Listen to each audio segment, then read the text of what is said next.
Friends, இன்றைக்கி நம்ம வந்து தக்காளி பஜ்ஜி அது எப்படி செய்கிறதுன்னு பார்க்கலாம். அதுக்கு ஃபஸ்ட்டு பார்த்திங்கன்னா, வெங்காயம் பார்த்திங்கன்னா 2 பெரிய வெங்காயம் நல்லா பொடிசாக கட் பண்ணி வச்சுக்கிறேன். அப்புறம் பார்த்திங்கன்னா பூண்டு பார்த்திங்கன்னா நல்லா 10 பல் அதை நல்லா கீறி வச்சுருக்கிறேன். பச்சை மிளகா ஒரு 5 பச்சை மிளகாய் எடுத்து அதே நறுக்கி நல்லா கழுவி நறுக்கி வச்சுருக்கிறேன். தக்காளி பழம் பார்த்திங்கன்னா ஒரு 6 தக்காளி பழம் நல்லா பழுத்த தக்காளி பழம் எடுத்துக்கோங்க. அப்போ தான் இந்த தொக்கானது நல்லா டேஸ்டியாக இருக்கும். இப்போ வாங்க எப்படி செய்கிறதுன்னு நம்ம பார்க்கலாம். அந்தளவுக்கு எண்ணெய் ஊற்றிக்குங்க. எண்ணெய் அதிகமாக ஊற்றணும்னு இல்லை. இப்போ பார்த்திங்கன்னா கடுகு தாளிப்பு கலவாக போட்டுக்கலாம். இது கூடவே 2 ஜீரகம் ஆட் பண்ணிக்கலாம். இப்போ இது 2 நல்லா பொரியட்டும். இப்போ பாருங்க ஃப்ரெண்ட்ஸ், இப்போ நல்லா கடுகு இதெல்லாம் பொரிஞ்சிருச்சு. இது கூட நம்ம 2 கருவேப்பிலை ஆட் பண்ணிக்கலாம். இப்போ கருவேப்பிலை ஆட் பண்ணியாச்சு. இப்போ நம்ம அரைஞ்சி வச்ச வெங்காயம், பச்சை மிளகாய், வெள்ளைப்பூடு இது எல்லாத்தையும் ஆட் பண்ணிக்கலாம். இப்போ இந்த வெங்காயம், தக்காளி, வெள்ளைப்பூடு, பச்சை மிளகாய் இப்போ இது எல்லாத்தையும் இப்போ நல்லா வதக்கி விட்டுக்குங்க.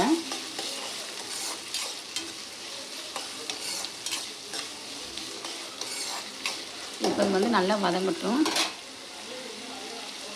இப்போ நல்லா வதங்கட்டும். அதுக்குள்ளே நம்ம தக்காளி கட் பண்ணி எடுத்துக்கலாம்.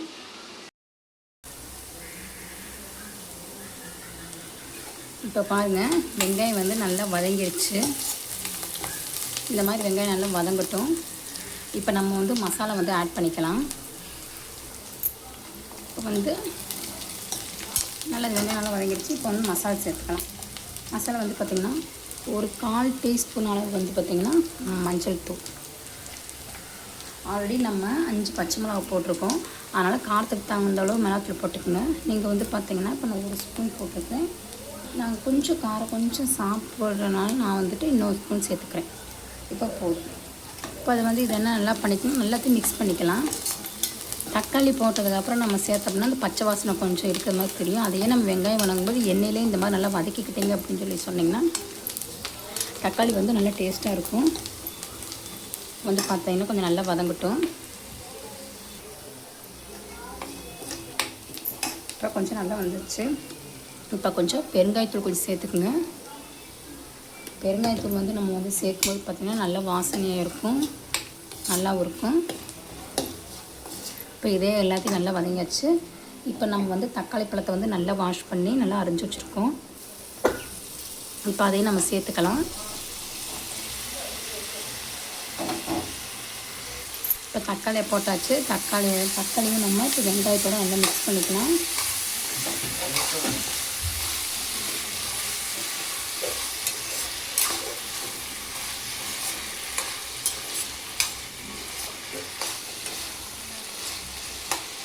இப்போ இதில் நம்ம கொஞ்சம் உப்பு சேர்த்துக்கலாம். இப்போ ஃபஸ்ட்டு நம்ம உப்பே சேர்க்கலை.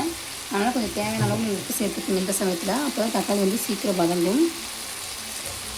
1 டீஸ்பூன் நான் 1 டீஸ்பூன் அளவு உப்பு சேர்த்துக்கலாம். இப்போ இதை எல்லாத்தையும் நல்லா இதை மிக்ஸ் பண்ணிக்கலாம்.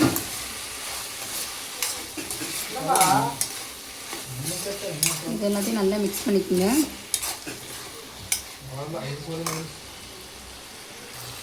இப்போ பார்த்திங்கன்னா இந்த அளவுக்கு நல்லா மிக்ஸ் பண்ணிக்கலாம். மிக்ஸ் பண்ணிவிட்டு இப்போ அதை நம்ம ஒன்றுமே பண்ண வேண்டாம். ஒரு தட்டை வச்சு மூடி வச்சுருங்க. தண்ணின்னு எதுவுமே ஊற்ற வேண்டாம். தட்டை ஊற்றி மூடி வச்சுட்டு ஒரு 5 மினிட்ஸ் கழித்து பார்த்திங்கன்னா தக்காளி நல்லா மசிய வெந்திருக்கும். இப்போ பார்த்திங்கன்னா சத்தோட மூடி வச்சு நம்ம எடுத்தோம் பார்த்திங்களா, அது எப்படி தண்ணி வந்திருக்குன்னு பார்த்துருக்கீங்களா. இப்படி வரும்போது இதை நல்லா வதக்கி விட்டு நல்லா நம்ம என்ன பண்ணோம், நல்லா கொத்தி விட்டுறணும். இப்படி தக்காளி இப்படி கரண்டிலே நல்லா மசிச்சு விடுங்க.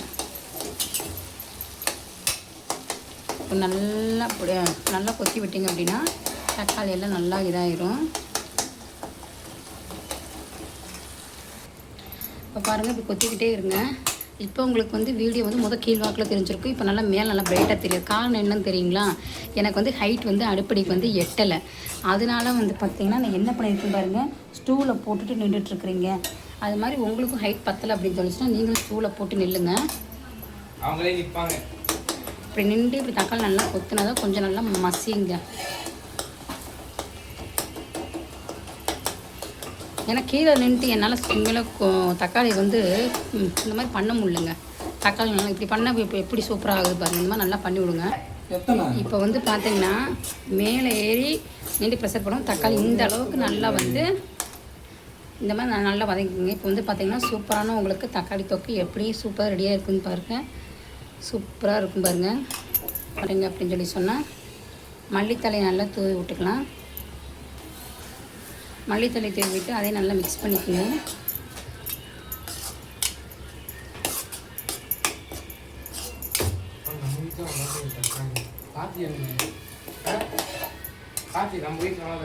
இப்போ பாருங்கள் தக்காளி எல்லாம் சுவையாக தொக்கு நல்லா ரெடி ஆயிடுச்சு. இதை வந்து நீங்கள் வந்து சாப்பாட்டுக்கு இட்லி தோசை சப்பாத்தி அனைத்துக்கும் வச்சு சாப்பிடும்போது செம்ம டேஸ்ட்டாக இருக்கும். எங்கள் வீட்டில் வந்து பார்த்திங்கன்னா இன்றைக்கி வந்து இது பார்த்திங்கன்னா சப்பாத்தி ரெடி பண்ணிகிட்ருக்குறோம். இதுக்கு தக்காளி தொக்கு வச்சு சாப்பிடும்போது அவ்வளோ டேஸ்ட்டாக இருக்கும். இதே மாதிரி நீங்கள் செஞ்சு பாருங்கள். செஞ்சு பார்த்துட்டு இந்த வீடியோ பிடிச்சிருந்தா மறக்காமல் ஷேர் பண்ணுங்கள், லைக் பண்ணுங்கள், கமெண்ட் பண்ணுங்கள். அடுத்து வேறு என்ன ரெசிபி வேணும்னு சொல்லிட்டு கமெண்ட்டில் சொல்லுங்கள். Okay bye, thank you. அவ்வளோதாங்க தக்காளி தொக்கு, சுவையான தக்காளி தொக்கு ரெடி. இன்னைக்கு